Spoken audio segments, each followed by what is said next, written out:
साल 1969 all India radio का audition room. एक लंबा दुबला पतला नौजवान अपनी भारी आवाज़ लेकर पहुंचता है। रिजेक्शन मिलता है, तुम्हारी आवाज़ बहुत भारी है, ये रेडियो के लिए सही नहीं है। वो लड़का फिल्मों की तरफ रुख करता है, वहाँ भी उसे ठुकरा दिया जाता है। तुम्हारी लंबाई बहुत ज़्यादा है, तुम हीरो नहीं लग सकते। एक के बाद एक 12 फ्लॉप फिल्में। दुनिया ने कह दिया था इस लड़के का बोरिया बिस्तर बन चुका है, लेकिन किसे पता था कि जिसे दुनिया रिजेक्ट कर रही है वही शख्स एक दिन भारतीय सिनेमा का शाहजहां बनेगा।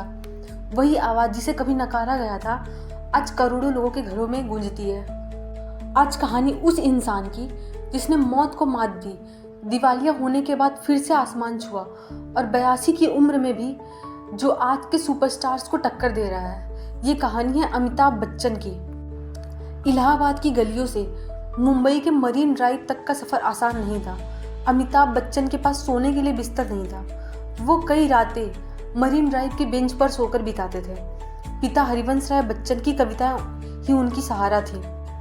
फिल्म जंजीर ने सब बदल दिया। उस दौर में जहां रोमांस और चॉकलेट बायज का बोलबाला था, वहाँ एक एंग्री यंगमैन का जन्म हुआ। इंस्पेक्टर विजय खन्ना ने जब मेज पर लात मारकर ये कहा कि पुलिस स्टेशन है, तुम्हारे बाप का घर नहीं, तो पूरा हिंदुस्तान सीटों से खड़ा हो गया। दीवार, शोले, त्रिशूल, अमिताभ बच्चन ने एक के बाद एक ऐसी फिल्में दी जिसने समाज में गुस्से और आम आदमी की तकलीफों को पर्दे पर उतारा। वो सिर्फ एक एक्टर नहीं, एक आंदोलन बन गए थे। 26 जुलाई 1982 बेंगलुरु फिल्म कूली के सेट पर एक फाइनल सीन के दौरान अमिताभ को गंभीर चोट लगती है। उन्हें तुरंत अस्पताल ले जाया जाता है। हालात इतनी खराब थी कि डॉक्टरों ने उन्हें क्लिनिकली डेड घोषित कर दिया था। पूरा देश जैसे थम गया था। मंदिरों, मस्जिदों, गुरुद्वारों में दुआओं का दौर शुरू हो गया था। लोग पैदल चलकर मुंबई पहुंचने लगे। इंदिरा गांधी खुद अस्पताल पहुंची। ये वो दौर था जब पूरा भारत एक इंसान के लिए रो रहा था। जब अमिताभ बच्चन होश में आए और उन्होंने अपना अंगूठा हिलाया तो देश ने चैन की सांस ली।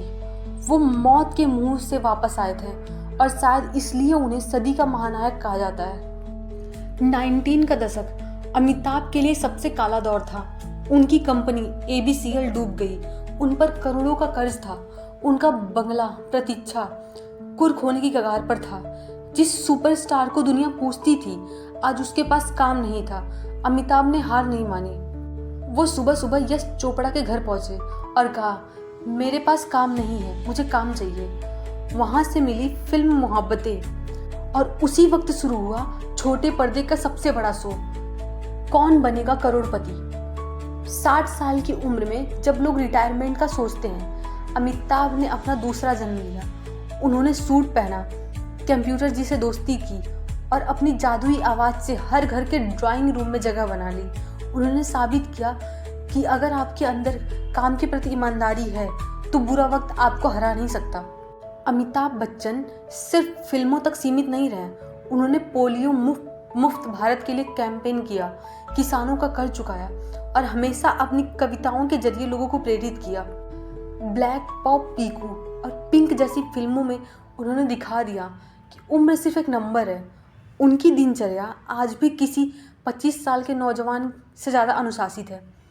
हर सुबह जिम जाना, सोशल मीडिया पर ब्लॉग लिखना और घंटों शूटिंग करना।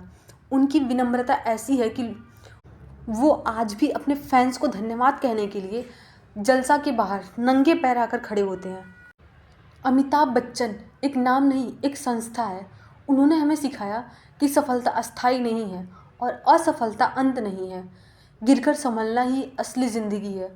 हो सकता है कि आने वाले समय में बहुत से ज़्यादा सुपरस्टार आएँ, बहुत सी फिल्में हिट हो, लेकिन वो आवाज़, वो अदाकारी और वो शख्सियत दोबारा कभी नहीं होगी।